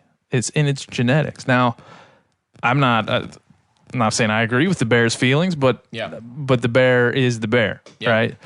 And so I see it more pragmatically, and I got to look, and I would encourage you to look at the animal. Yeah, you know, not keep comparing the animal to the human, the animal to the human. Look at the animal. Mm-hmm. Like the animal, they are what it are. They are what they are. They function how they function. Yeah. And being close to nature and the natural world and understanding that predator prey and understanding the mating habits and where they sleep and what they eat and kind of how all that comes together, which hunting has done for me. It's allowed me to kind of understand these things. And I'm happy for that, you know. I'm not necessarily happy for having killed dozens, hundreds of animals. Mm-hmm. That's not where I get my happiness. I get my happiness from being able to, it's changed the way I value animals. It's changed the way that I see them and I feel about them. It's changed the way that I understand their role and my role in the natural world. Mm-hmm. I see them, I think that we said we differ here for sure. It's like I see them as a resource. Mm-hmm. You know, I see them as, if I take one, and there's 1,000 healthy ones, that makes me happy, and I feel like I've taken part in this dance that is valuable to our world and has been shown to be valuable to our world. So I think that's part of where we come up at odds. Mm-hmm. But I think you have to think about the animal. Like, even if you removed humans from the equation, which would probably be the best thing we could do for any of these animals, because we eat up their habitat and we plant roads, we pave roads, we build houses like this one, and destroy their habitat. So in thinking about the animal, like, remove, if you can, and then tell me if you can't, like, remove the comparison to humans. O'Reilly Auto Parts are in the business of keeping your car on the road. O'Reilly Auto Parts offer friendly, helpful service and the parts knowledge you need for all your maintenance and repairs. If you're confused about what part you need, like what wipers are going to be the best, what replacement headlights are going to be the best, go into O'Reilly and talk to the people that work there because they're great and they're super friendly and they'll get you squared away where you walk out knowing you got the right thing. They've got thousands of parts and accessories in stock, either in-store or online, so you never have to worry if you're in a jam. Do you need your windshield wipers replaced? You need a brake light fixed? You need some quick service? They'll help you find the right part or point you to the nearest local repair shop for help. The professional parts people at O'Reilly Auto Parts are your one-stop shop for all things auto do-it-yourself, and you can find what you need in-store or online. Stop by O'Reilly Auto Parts today or visit us at O'ReillyAuto.com/MeatEater. That's O'ReillyAuto.com/MeatEater. You ever get that feeling you're stuck inside staring at screens and a primal urge kicks in? You crave wide open spaces, fresh air, the chance to connect with the land? Well, maybe it's time to find your own piece of the wild, but searching for property can be a maze. That's where Land.com comes in. They got millions of listings across the country, from mountain ranches to hidden fishing holes. Their search tools are like a seasoned guide helping you narrow down what you want. Land.com isn't just about buying and selling. It's about finding a place to hunt, fish, explore, or simply sit by a campfire and listen to the crickets. So head over to Land.com today to turn one day into today, because trust me, there's nothing quite like the feeling of standing on your own piece of earth. There's nothing like snook hook sets at dawn or catching a tarpon in the moonlight. Find your next fishing trip made easy on fishingbooker.com and experience the magic of the Sunshine State or any other destination on your fishing bucket list. Book a blue water adventure in search of sailfish or go snapper fishing with the kids. With over 6,000 captains and trips to choose from, planning your next one just got a whole lot easier. Download the Fishing Booker app on the Google Play or App Store or visit them online at fishingbooker.com to book your trip today. If we were to then say, these things are going to live and thrive, how would they do it without killing each other? How would they do it without the predator-prey relationship in the food chain? And yeah. So I think like you rightfully point out that it's very complex, like to just even wrap your head around, like, how is such a thing even possible?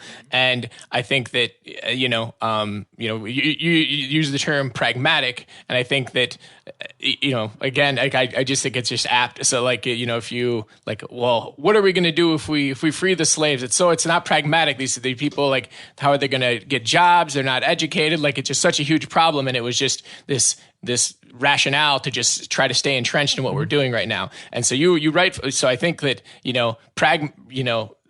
to what you might call pragmatic, a pragmatic solution, it really dismisses, what's possible and the fact that we can do so much more. And as far as like, what do we actually do about these animals to stop them from eating one another?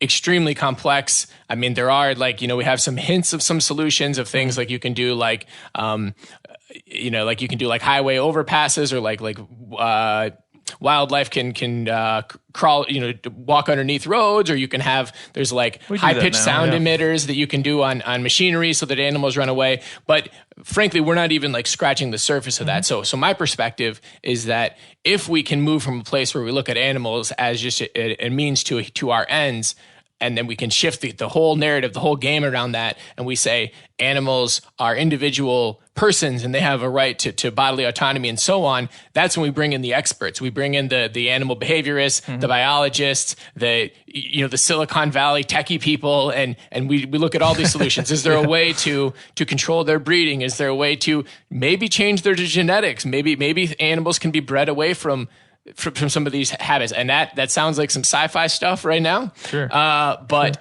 like we made it to the moon, and we got the internet, and we got airplanes, and so as much as you rightfully point out, also that humans are so destructive towards animals, I think we have the capacity to do great good if we were to prioritize. Yeah, prioritize doing it. The way that I look at the natural world is like, it would be sad for me to change the grizzly bear. Or I keep saying grizzly. It's not the only animal out there. It's like for some reason I have a fixation in this conversation on grizzly bears. It would be sad for me to take that, to change an elk from being an elk, or change a deer from being a deer, or a songbird from being a songbird. It would be sad for me because I want to preserve the way that they are, right? And I don't want to adjust them in any way to kind of meet any feelings of what they should be. And so you see this when you remove apex predators from an environment, right?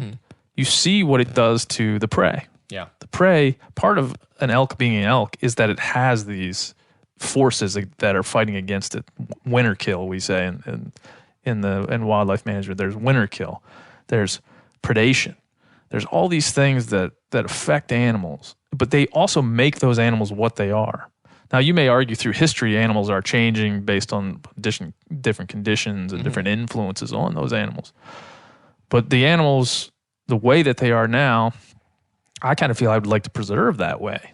Like if I can kill one or two or be a part of the management of one herd of elk, and that allows those elk to be elk forever, I would be happy with that. I wouldn't want to, just for the sake of not killing them, change what they are or change their breathing or force them. Like that seems counterintuitive. I think it's. I mean, I don't see there's not like a rationale behind it. That seems sentimental. Frankly, I mean, just to say like I like to appreciate the elk and I want the elk to stay the way the elk is. It's like I don't. But wouldn't there be their right to kind of? They're naturally. I haven't. Again, I don't want to just like hone in on only species we hunt, but that's my perspective. Yeah. I don't. When I see elk, I'm almost a preventionist in the way that I look at wildlife. When I see an elk or I see a bear or I see a mountain lion, I don't want to change that. I want to preserve its relationship to other animals and to me. And my hunting is a better way to understand all that and be involved in that. And again, going back to the value system, emit a value on that animal that's more than just it being there. Like when I kill it, I hang it on my wall so it can be a part of my life. It can be a part of my story.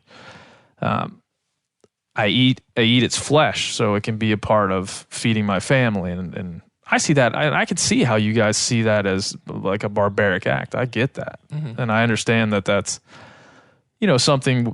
something that I'll have to, and probably the rest of my life, even explain to my son, hey, look, this is what I've done and been doing basically my whole life. My dad did it. My granddad before him did it. It's as much part of me as anything. But that still doesn't give me the right not to rationalize it, not to think it through, not to understand what it means. Yeah. And so in that way, I'm with you. So I want to just distinguish between caring about the individual elk or the individual animal and the continuance of the elk that's before us today isn't thinking about the continuance of species. It isn't the definition of the word species is all the individuals who can copulate and reproduce viable offspring. Like the elk has no notion of how many elk live in the world, the continuance of the continued life of future elk. Like the elk isn't thinking about that. So the elk doesn't care or have any consciousness or even thought about the future elk or non-elk or other animals or whatever. So so focusing on that elk's existence. And I think that to just have an attachment to particular species, like I think there's not any species that really matters. The existence or non-existence of any species only matters to the extent, in my view, that it affects the individual, other individuals, other sentient life. Yeah. I think the principles of biodiversity. I think you're talking about like the principles of biodiversity. Like the natural world needs all types of species working in concert, even if they don't know it with each other. When in hunting, we talk about biodiversity all the time, and that's something that I think the hunting community has gotten better at understanding, but still has some ways to go. Is understanding not only do we care about the things that feed our families and the things we go out and take out of the herd and bring home, but all the other things in these ecosystems that we go out and we remove things from. And I feel very strongly that, we were talking earlier about harvesting versus killing. We are going out into a landscape and removing something that we didn't put there, right? So there is a relationship to that differs from just going out and looking at it through a pair of binoculars or looking at it through any other device. So there's a closeness that I have with animals that I would posit that most people just don't have. I feel that's an additive to my life, an additive to the way I think about animals. And that's something that hunters always argue. It's like, guys in your position, there may not be a way for you to kind of understand these animals in the way that I might understand them. And I just want to get what's your reaction to that? Like, so for one thing, I don't want to conflate. I don't know if you are, but I think people might interpret like a conflation with, whatever fulfillment you get out of animals, like that's great. And like I get, fulfillment out of my relationship with the dogs downstairs and that sort of a thing. But what's important is like, is that an exploitative relationship or is that not? So, humans who work in a facility for disabled people, they might draw some fulfillment out of that. And, that might be a fulfilling thing for them to do to help those individuals. But that's not where that conversation starts. You didn't like build a facility and say, okay, let's have this facility for people to help them and have that be the purpose of it, was for the betterment of those humans. So I think that like it's great that it makes you feel good and that gives you these sense of fulfillment and this closeness that you refer to. But I don't think that in and of itself is a justification. No, not at all. Yeah. And I think all that relationship does is make me feel way more intensely that I've got to earn that. Yeah. Like I can't just go out and frivolously kill animals. I've got to understand the ecosystem. I've got to understand our society and our culture. I've got to understand cohabitation. Yeah. I've got to understand how an animal's body works and what parts of his flesh I can eat and what I can't. I've got to understand conservation, how to make sure that there are the proper amounts of land for the proper amounts of animals. I got to understand how many elk do there need to be, how many songbirds do there need to be. I feel pressure as a hunter to understand those things. Yeah. So yes, you're right. To conflate, like to continue to say like hunting enriches my life, that's my relationship with this animal I feel like is deeper than other people. That's not a conflation of or a justification of hunting. Yeah. That's my honest take on the result of my hunting. And that's just my personal experience. I can't speak for all hunters in that way. My personal experience is I've gone hunting. The killing of the animal is not a fun part for me. I don't jump up and down. In fact, people that know me, I get really calm when it happens. And I sit over the animal and I think about it and I say thank you and I go about my business. And so I do that. But yes, I completely agree that I would never conflate anything that happens to me through hunting as some justification for doing it. Yeah. I'm also trying to think of this thing enriches me, but does it also do good for the animal, for society? And I think society, in the way that you guys challenge hunting, is the question is like, is this good for society? Is this good for our collective group? Is this killing of animals good for everyone? And to the point where we can say, the point where like you or someone else might say no to that, I disagree. But I think, is that the question? Well, so I think that you are, I think we're both trying to answer the same question, as you alluded to.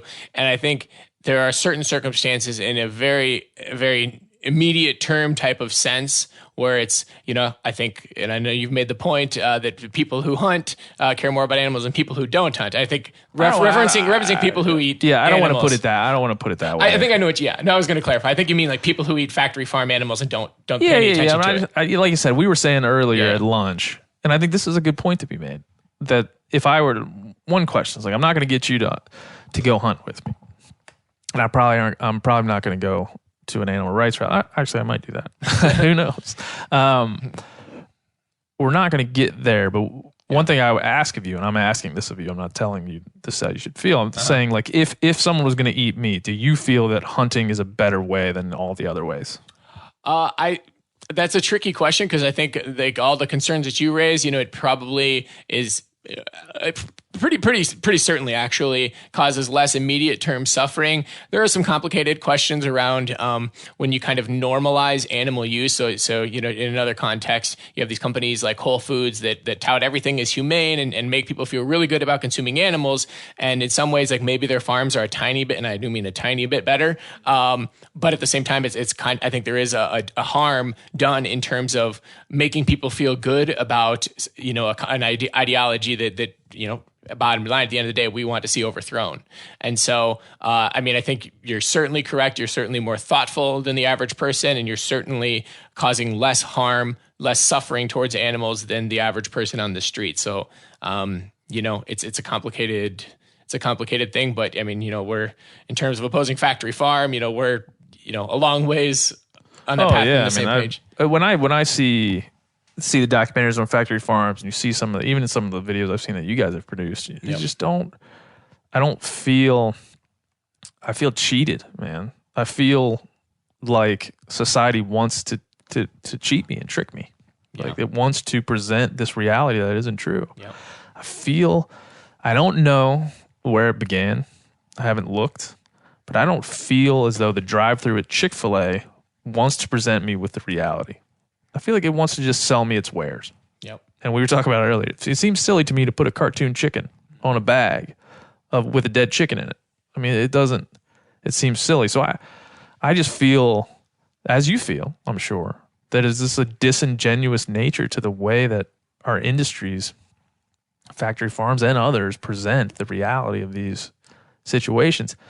And how could you be in that situation, conveniently forget to make sure everyone understood that there's a dead chicken in that bag, And so what's the rationale for that? I feel the rationale is more people will buy the chicken sandwich if they're not connecting it to a dead chicken.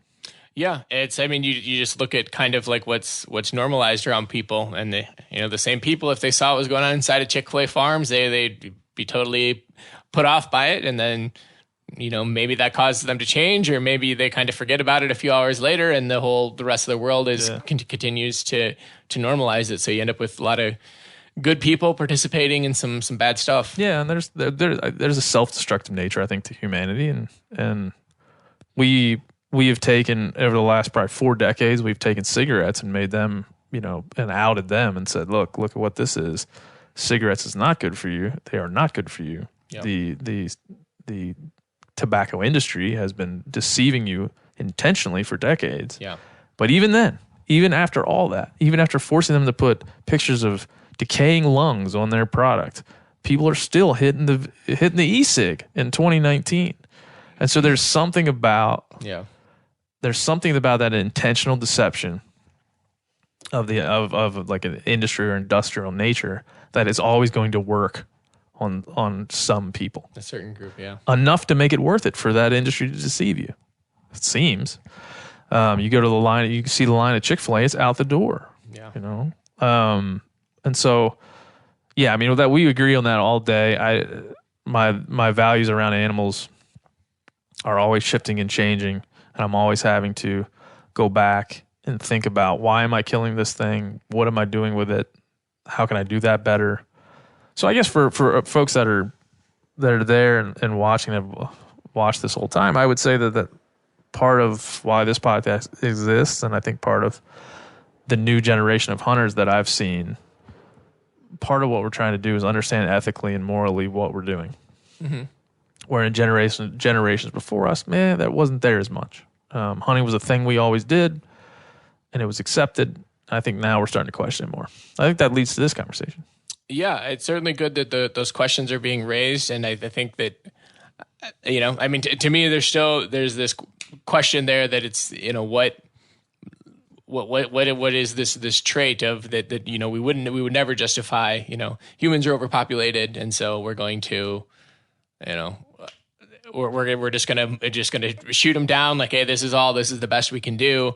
Whereby that is what we say with animals, and you even look at even people who are putting a lot more thought into it than most most of the rest of the world is. There is this speciesism where you're looking at them as an object, as a means of entertainment. I mean, you look at something like bow hunting in general. Like, even if we said, like, okay, let's just grant, okay, the best thing to do is to kill off these animals, this animal right here, like, why you do this bow hunting thing where you have like blood tracking in many instances where you're like chasing them down for days, and it just seems like you're trying to like make this like fun little human game out of it, this human-centered game out of it, instead of just saying like, okay, if you've come to that place, which is a huge if, that you have to kill these animals, you need to do it in this most efficient way possible. Yeah, we talk about that a lot of time. We talk about, in our community, we talk about fair chase, right? Uh-huh. And been open on this podcast in past episodes talking about fair chase, right?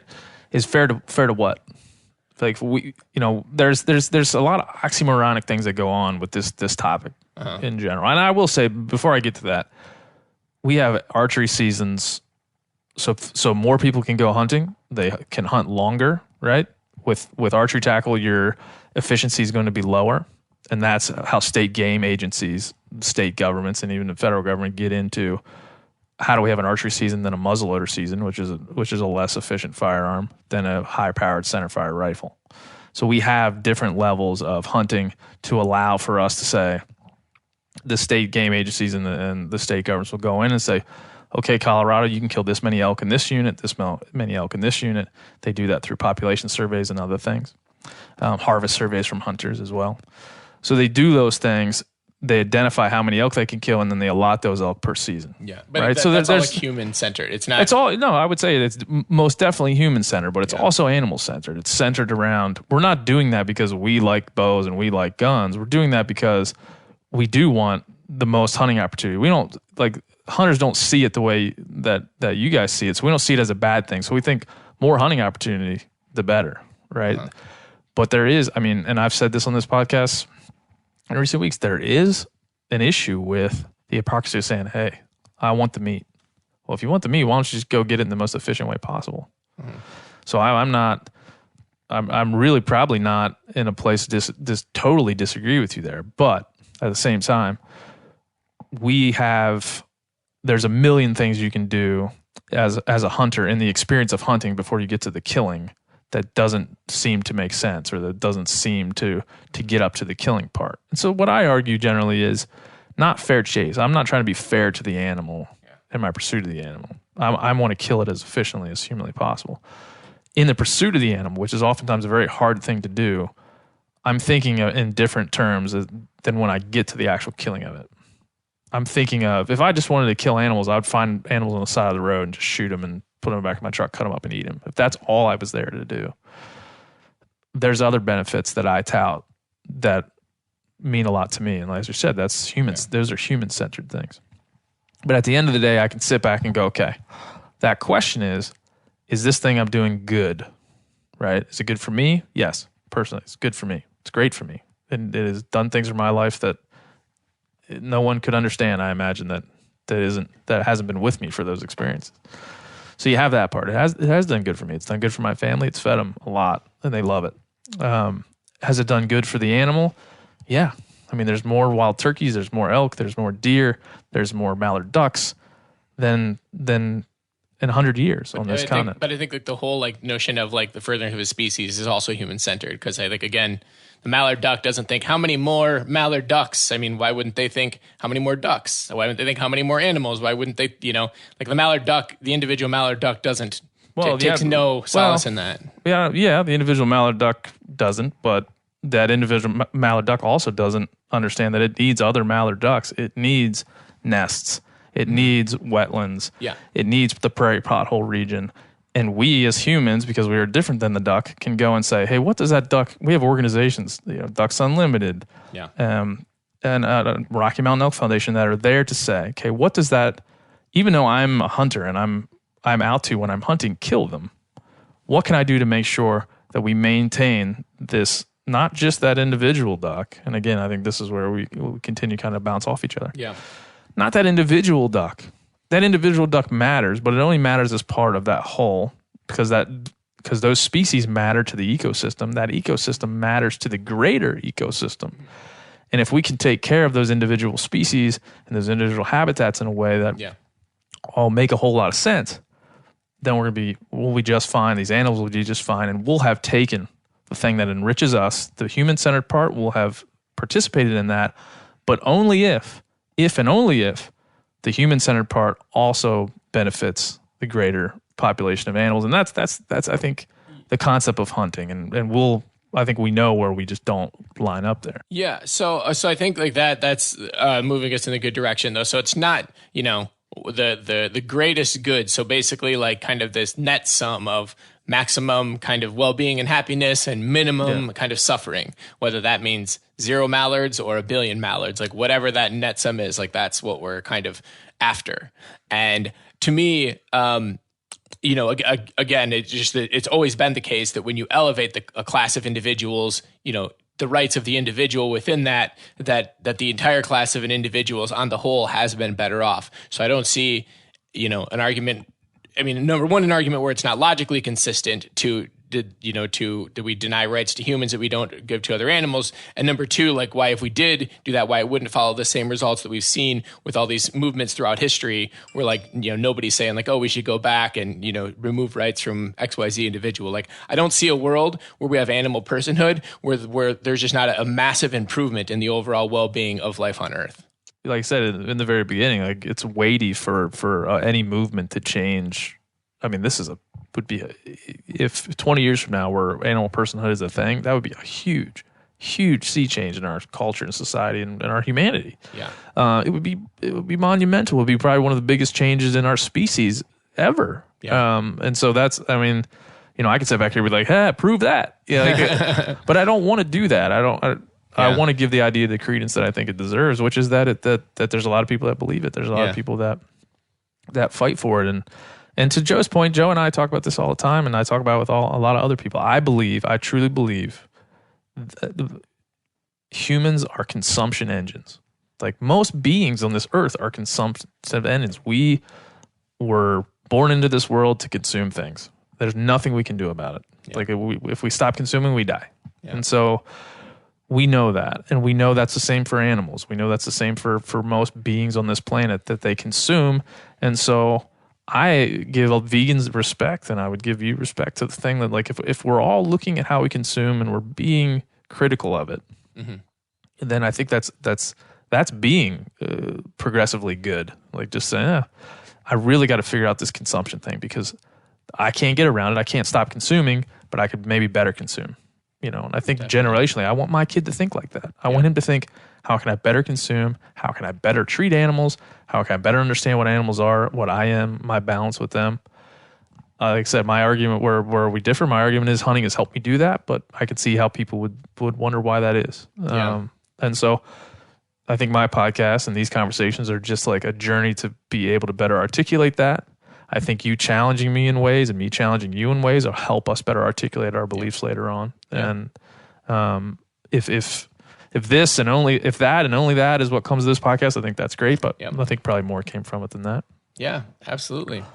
Oh. Cool. Well, I think I really wanted to elevate. I think for your audience and for ours, like in alignment, in opposition to factory farming is something that I'd encourage people to get involved with. I think it's just undeniable that it's, frankly, about as unethical an industry as could possibly exist, animal agriculture. I mean, what's happening to animals, what it's doing to the environment, even to human health.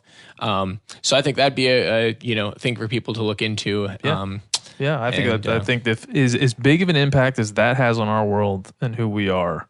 You better damn well be looking into it. Yeah. You can't turn a blind eye to it. Even if you don't agree with what Matt's saying, if you're like, yeah, but, and you have a bunch of retorts and you think factory farming is useful and there's humane ways to do it. Yeah, I'm with you. Okay. But you got to look into it, man. Yeah. You cannot turn away from it. You can't eat that bag of chicken and not be thinking about it. You can't.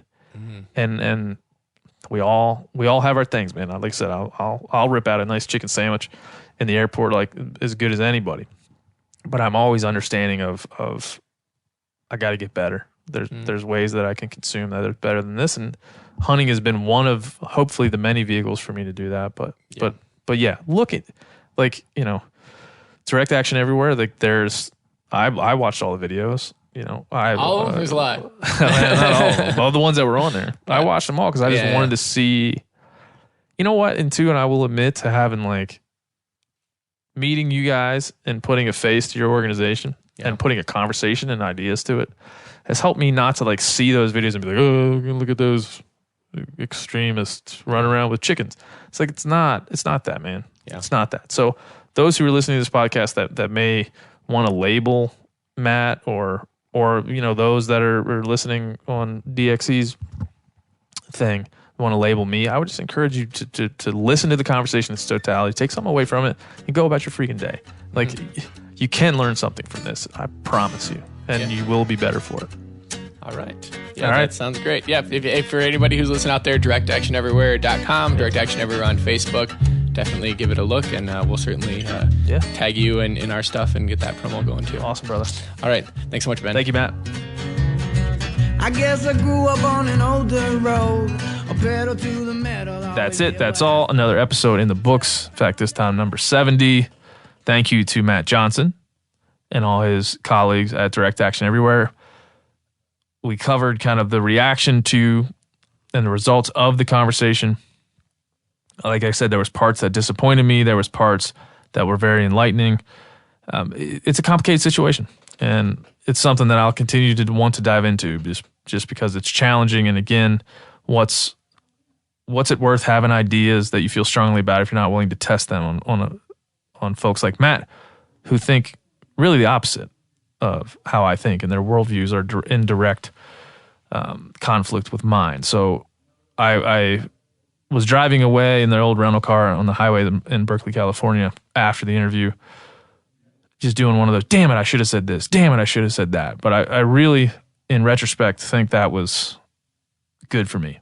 And it was a good way to better articulate things that I might not have been able to before I sat down with Matt. So very, very thankful to those guys to having that conversation and speaking on what they believe, because they believe it very firmly. What else? Oh, the MeatEater.com has a store. You should go to it. As always, I probably say it every podcast, but you should definitely go there. You should get the Aldo freaking Leopold shirt. You should get the Pro Nuance anti-bullshit tee that's there. And there's some other hats. There's the Yeti Rambler with the Hunting Collective logo. There's lots of stuff there that you can go and check out. So please do. It would be very much appreciated on this end. And next week, we're going to be joined by vegan philosopher Robert C. Jones. You can see him on Stars in the Sky, the documentary by Steven Rinella. And then you can hear him on this podcast. It's another really good conversation. Very, very, very, very interesting. And I enjoyed him very much. So we'll see you next week. We'll leave you with old number 7. Bye. Tears in your eyes. Oh, thank you, Jack Daniels. Oh, number 7. Tennessee whiskey got me drinking in heaven, and angels start to look good to me. They're gonna have to deport me to the fiery deeps. Oh, to the fiery deeps. Drinking in the fiery deeps. Oh, to the fiery deeps. Drinking in heaven.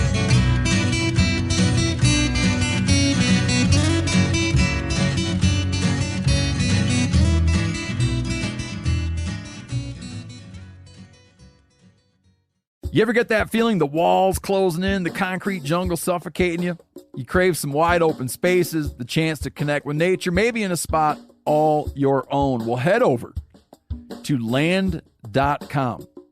They've got ranches, forests, mountains, streams, you name it. Search by acreage. You can search by location.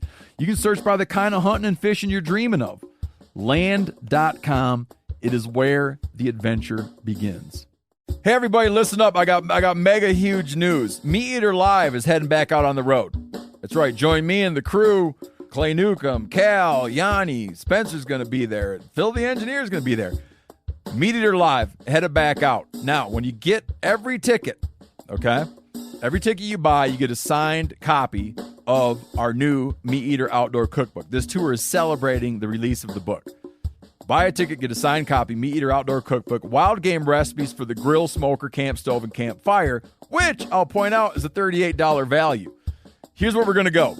April 23rd, the Mesa Arts Center in Mesa, Arizona. April 24, the Balboa Theater in San Diego. April 25, the Grove in Anaheim, California. April 27, the Crest Theater in Sacramento. April 29, the Union in Salt Lake City. April 30, the Egyptian in Boise. May 1, the Wilma Theater in Missoula. May 2, the Bing Crosby Theater in Spokane, Washington. May 4, Revolution Hall in Portland, Oregon. And May 5, the last day of the tour, Pantages Theater in Tacoma, Washington. For tickets and more information, visit the events page at themeateater.com. Hope to see you at the show.